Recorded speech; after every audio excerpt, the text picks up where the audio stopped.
Hey, everybody, this is Steve and Doug with the PATC, and you are in another episode of the Sandbox, your catch all for old guys' opinions. Uh, just two, just two there are a master and apprentice, and we don't know which is which. So, anyways, for those of you just joining us on the segment, this is kind of like opinion. We got a couple of other segments for news and toy sharing and that good stuff. So this is the space in which we can really just kind of let our opinions go wild. And hopefully everybody lights us up in the comments and tells us how right or wrong we are. So today we're kind of doing like a State of the Union address. Where is the toy market currently today, and where do we think that this thing is going in the future? And I've certainly got some opinions on it. Uh, what do you think right now, Doug? Has it ever been a better time to be somebody who buys and collects collectible toys?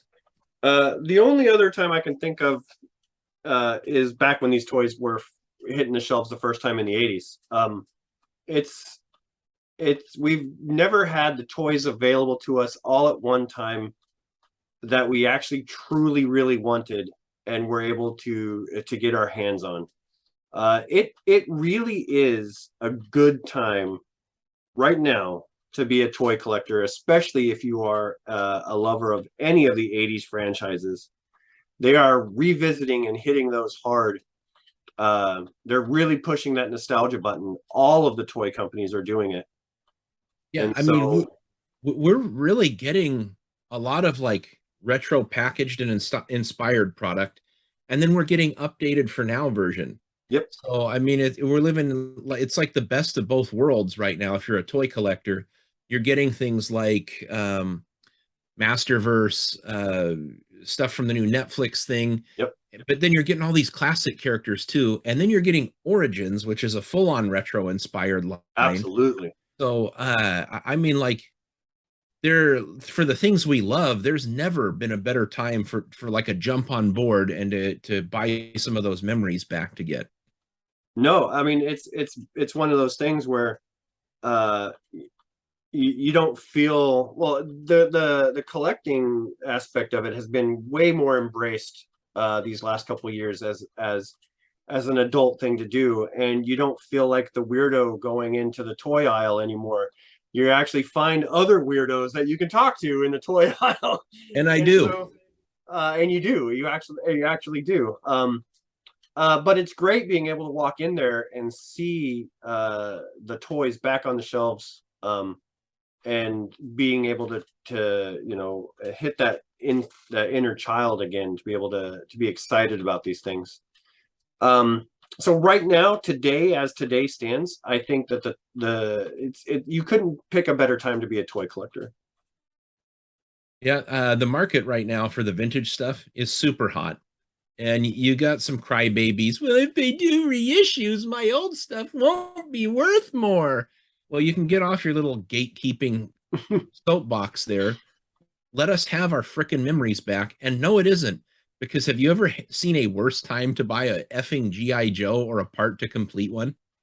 Yeah, Uh, so just on that note, like I completed most of my GI Joe collection years back, like 10, oh geez, when I first started getting into it. Like, I mean, I still buy GI Joe stuff, like vintage GI Joe stuff every once in a while if it's the right price.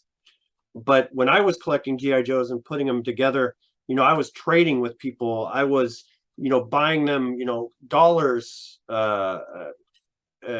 affordable, right? I could piece together an action figure and not be like, oh well, damn, I have to spend $60 to get this one figure that I got to do.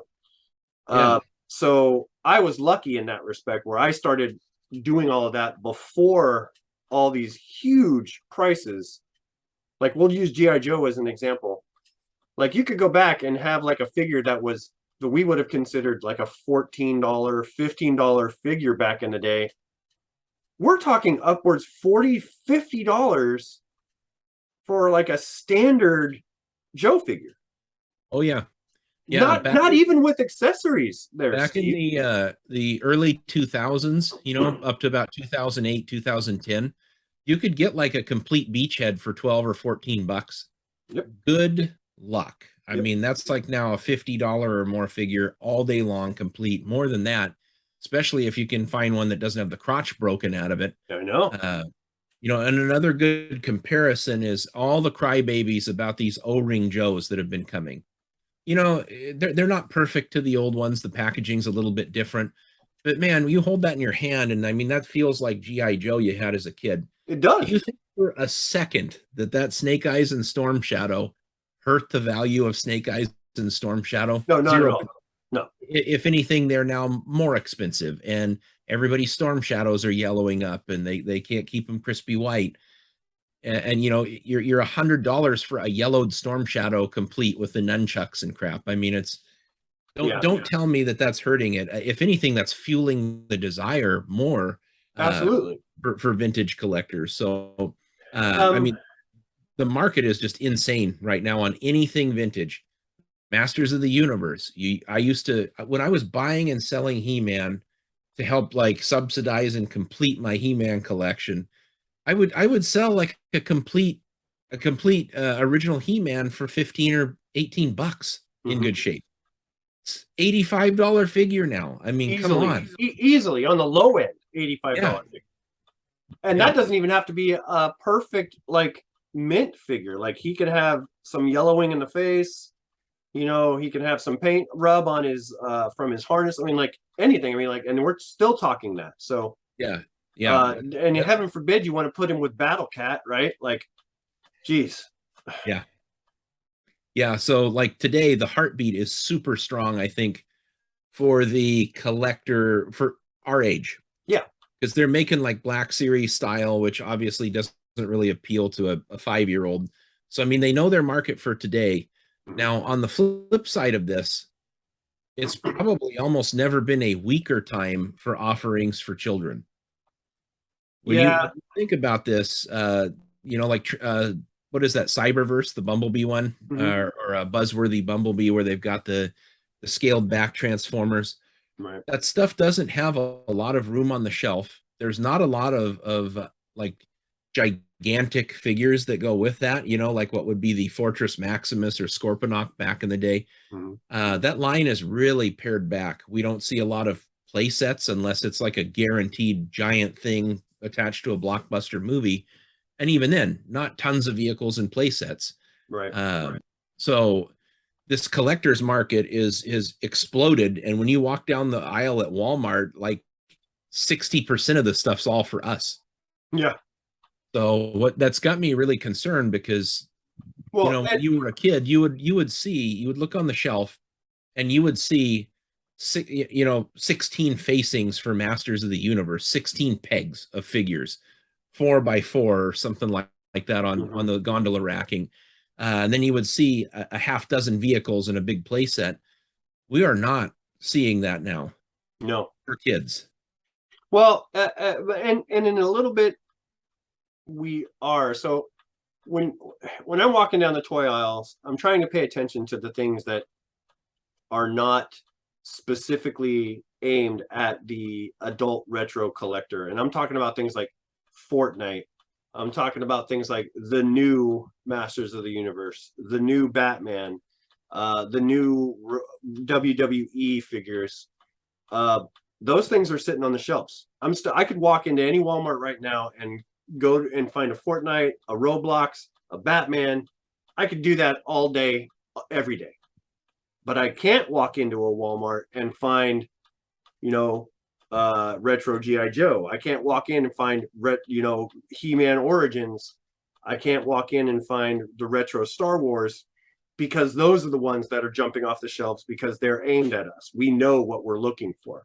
Children, however, they're not playing with toys like they used to play with. They certainly don't. And I mean, part of that has to do with the fact that when we were kids, you could just run the neighborhood because there wasn't some guy that was going to abduct you and eat you. True. Or there was that thought. We were outside a lot more. We didn't have tablets. The adventure had to come from up here. Yep. And what better way to, express our feelings and thoughts on story than by grabbing a toy and taking it out into the sandbox and, creating adventure that way. So Yeah. it's really concerning for me, because what this is saying to me is that fast forwarding 20 years, we're all dying off, and we're the only ones buying each other's stuff. It's not like you line up 50 vintage toy collectors and half of them are under 30.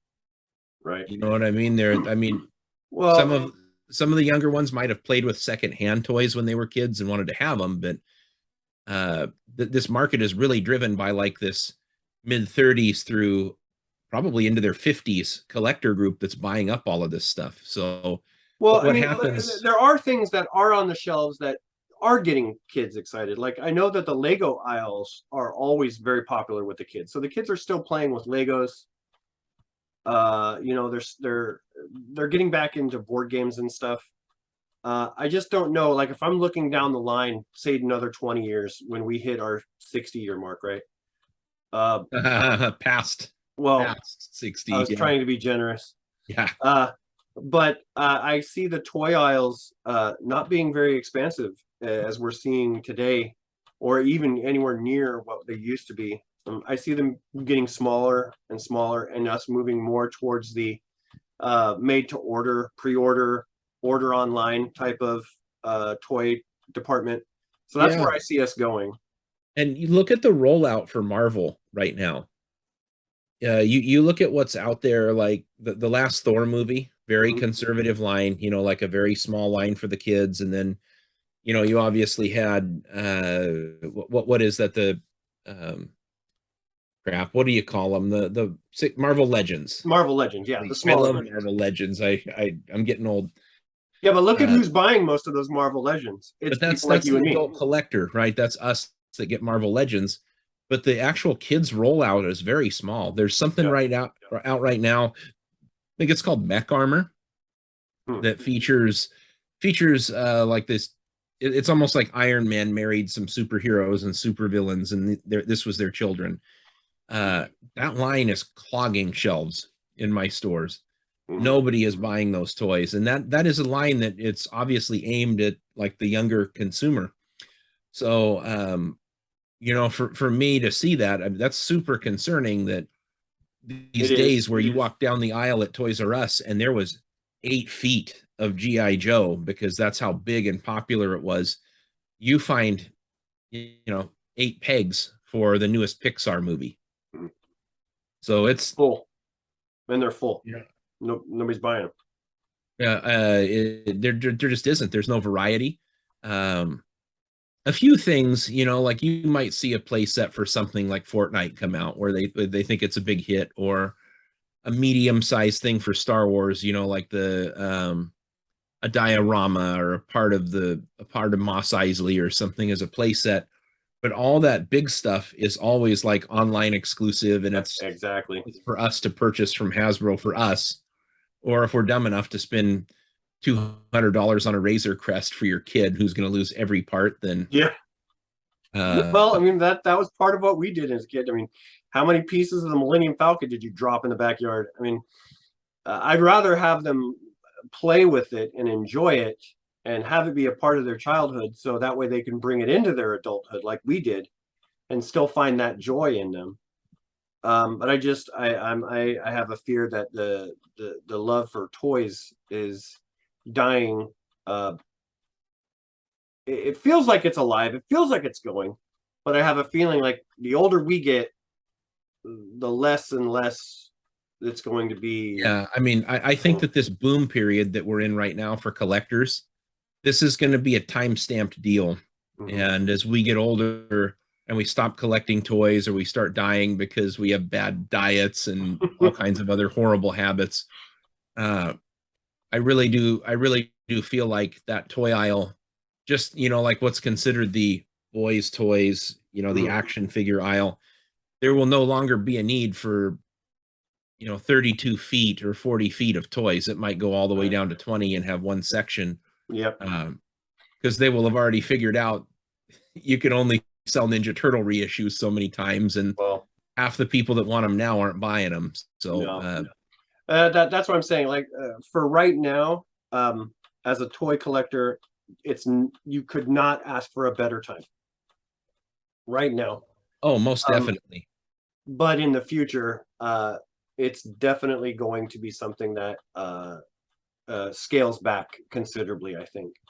Yeah. And I think we're going to start seeing it more and more, especially as the generation behind us is now older and in jobs and making money that they have a little bit of a disposable income.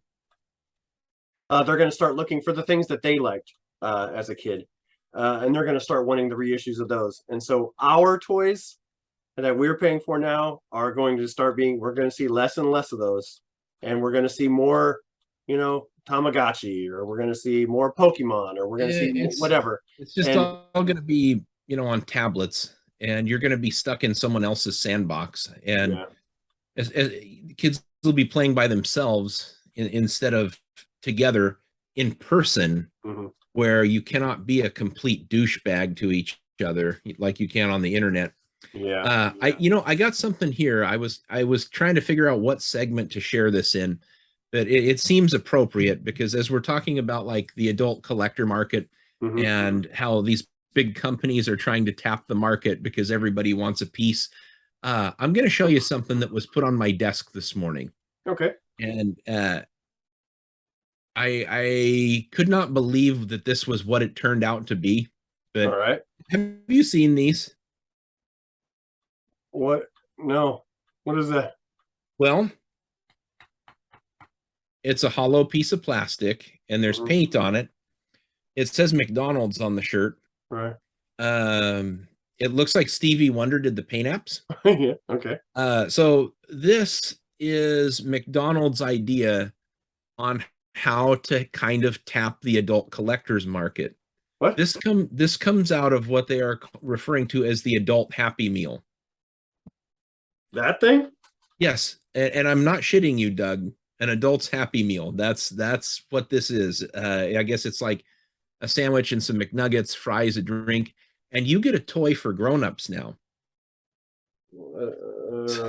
Okay. Um, I'm not sure how I feel about oh, that.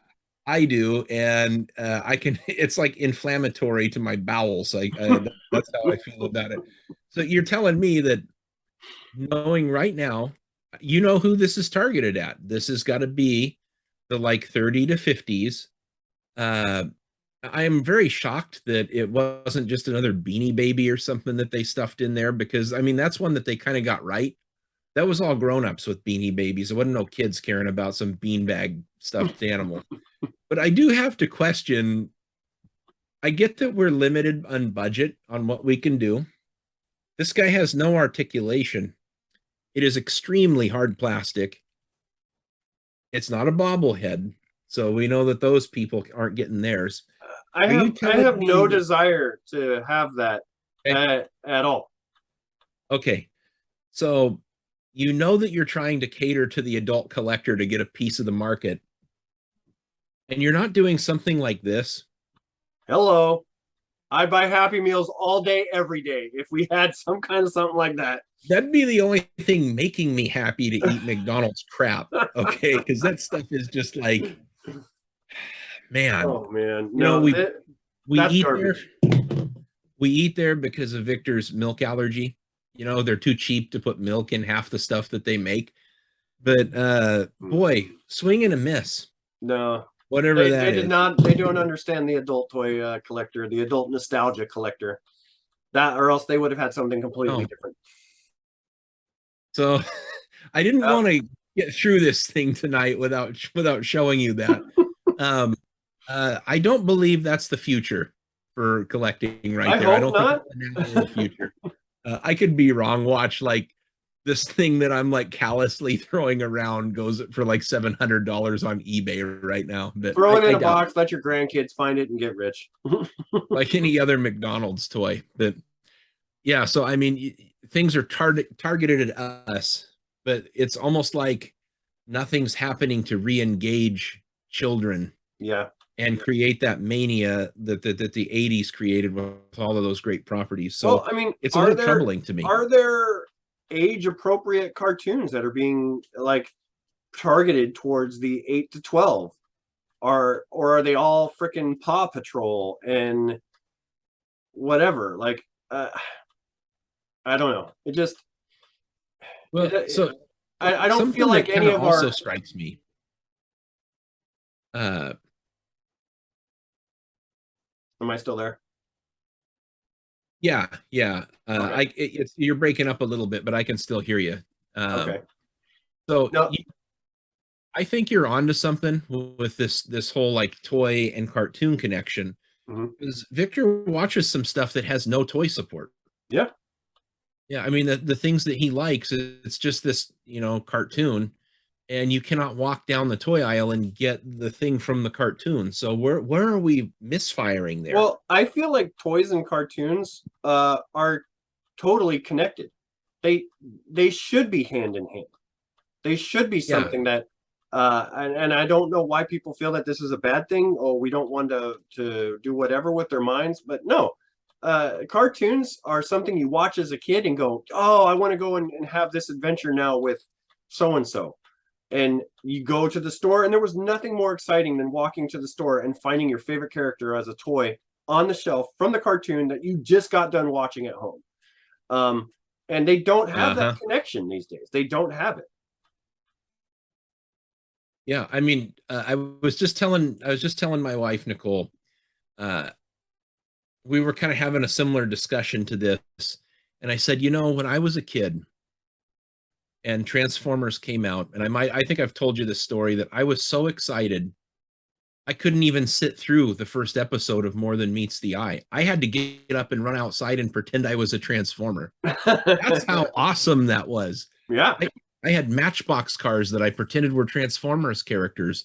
Uh, I mean, you're right about being able to go and get this avatar because the cartoon instructs you as to who they are Mm-hmm. and some of the things they can do.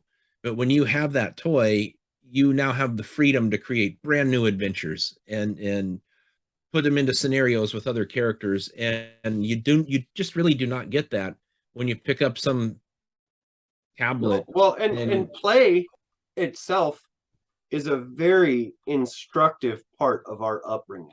We need to play. We need to imagine. We need to do something with our minds creatively, and toys and play itself allows you to do that. It allows you to put yourself into a situation that you would not normally be in, and allows you to work through how you would do with that situation. It doesn't matter if it's in space, it doesn't matter if it's in the jungle, it doesn't matter where it is. You're going to imagine where you are with this character, and you're going to put them in a scenario, and you're going to act it out. And that is a very important part of our growth. And I don't think that our kids are getting that. And they're getting more and more screen time. They're getting more and more, uh, um, showcased to somebody else's world and vision and how that works, and doesn't let them build on that on their own. yeah, yeah, I 100% agree with you. I also like the social aspect of play Mm-hmm. where you mind your P's and Q's. You don't say the awful things you say on the internet. So Not it unless you almost have really good friends that you're playing they ain't gonna be your friends long, Cartman. with. You know what I mean? Big Math attack. Why don't you guys want to play with me anymore? Dude, you're a total dick. Yeah, like nobody wants to if you're a Cartman, but I feel like that's sort of that's over dramatic in its explanation, but like his lack of social grace, seeing that a lot in kids, and if you watch Victor play with toys when he was a kid, it looked like a Michael Bay movie. It was just shit running into each other. And I'm like, no, man, come on. Have some Like, finesse. No, think about what is Voltron coming to do? What's his mission? Why is he coming here?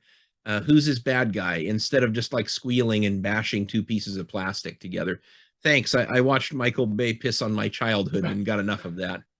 well, see, but you had that growing up. You had this play imaginary time that you could work these things out, and it turns you into an adult who's now able to work through those situations. Do you know what I'm saying? Yeah, who So also still loves creative play, and you give me a set of dice in a Dungeons and Dragons third edition, and then we're rocking and rolling. hell yeah, dude, absolutely.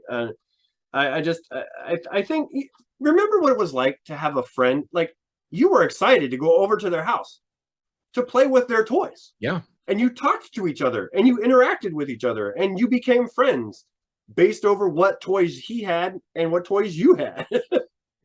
Right? Yeah. And Oh so yeah. it was there was a social aspect to it. I don't see kids running over to somebody else's house these days to play a video game. They're just like, well, what's your gamer tag? Oh, I'll log on later and play. You know what I'm saying? Like, screw that. No. Yeah. My, Victor made friends with the neighbor girl, and it was like a good couple of days of like really good friendship and playing together. And then it just kind of devolved into this, if I play with her, then I can't play on the tablet. That's why you still cry in school. Dude, go play with the girl. Yeah, I mean, come on, like we're only a few years off where that will be a better instinct. Yeah, no, I hear Yeah, you. I mean, that's like your friend, like go and see your friend in person, and you want to, couch potato because you're gonna put yourself in a scenario doing something that is like guaranteed to never disappoint you or present problem solving aspects. It's really hard, but it is really I hard. mean, we really sort of tumbled away from the main subject, but I think this is the byproduct of Well, it is. not, yeah, of either technology increasing too much or the fact that we don't have enough. There's nothing out there that's getting kids to engage with these cartoons and Right. make them desire the toys to go and play with them. Well, I mean, to ruin our toy talk with adult speak, I mean, this is what we call a root cause analysis, right? Where we find out what the problem is, and then we try to figure out what's causing this problem, and you dig deeper and deeper until you get to the root cause. And so that's where we're seeing the toy industry. The toy industry is going to get smaller and smaller and eventually collapse because there's no cartoons to support it. There's no kids watching these cartoons. There's no kids going out and play, wanting buying these toys. So therein is the problem, right? We need to get these kids excited about watching shows, excited about having a physical piece of that show that you can bring into your world and act out. Like that should be something that should never die. That should be something that is always encouraged. It should always be happening. But to see it going the opposite way is just really disheartening. Yeah. Yeah, so that's kind of a bummer. We're ending this thing on like an apocalyptic note, but I don't see the cure in sight. It just I have a feeling that because of when we were born and the things that we saw, the lack of certain technology that really just created this whole like sweet spot of 25 years of this shifting 25-year range the right time, man, just the right time. And that passion probably goes with us. And you know what? When we die, if we leave our toys behind, it's gonna be like yard sale. I don't want that stupid shit. I'm selling that. It's a Millennium Falcon. I saw that on a Star Wars show once. $10. Okay. Oh my god. $10. That makes you come down to $5. Dude, we were watching some other sci-fi that was just like not a known sci-fi. And Victor says, "Is that Captain Kirk?" And I said, "What?" Like it didn't even like strike me because we watch old Star Trek. We pop in Wrath of Khan or we pop in the original movies, or we've been watching the original series as a time kill here and there. And like he looks at somebody on some other sci-fi show. Is that Captain Kirk? No. And I just so I have a similar I'm like, story. well, so the time has come for you to pack your belongings and leave. I have a similar story with Spencer. Honestly, he's not racist. He was just a little kid. But every person, an African American that he would see on television, he thought was Lando. Like he Ah. would say that was Lando, and I was like, no, that's not Lando. That's somebody else. But sure enough, somebody with dark skin would show up on the TV and Lando. No, that's not Lando. My little sister embarrassed my mom tremendously in a grocery store. Tri-Cities 30 some odd years ago, it was not like a racially mixed area very much Right. at all. And where we lived, it was predominantly white people that lived there. And they were in the grocery store, and she said, "Look, Mom, Michael Jackson." It just happened to be Oh, any no. African American man in there, Oh, no. and my mom died. I can imagine the Absolutely embarrassment. died. Ah, man. But kids are kids. They are. Kids Yeah. see things and they try to equate that to the world around them. And if that was Yeah, the only experience that they had with, then why not? Why wouldn't they say that? Yeah. Is that Captain Kirk? No. Uh, All right. Well, we are out of time for our segment for the Sandbox. I hope you enjoyed our opinions. And if you didn't, hey, please let us know. Yes, Give us a if comment you have and any, tell us how wrong we were. Yeah. If you have any predictions that aren't doom and gloom for the hobby that we love, share them in the comments below, or look us up on the Facebook page, the Instagram page, the Toyman 80s. Just let us know where you see the hobby going. I ain't gonna stop buying anytime soon, but I'm gonna die at some point. Eventually, it's got to happen. But Yeah. and you said it's like if we take it with, I'm gonna fit as many of these things in my casket as I can. Yeah, I'm gonna have to be buried in an ocean container. All Actually, right. I'm gonna be cremated, so I don't know if I want my toys doing that. Don't cremate cremate me. Just not my toys. Yeah. All right, everybody. Thanks for joining us tonight. You guys have good. We will see you in the toy aisle.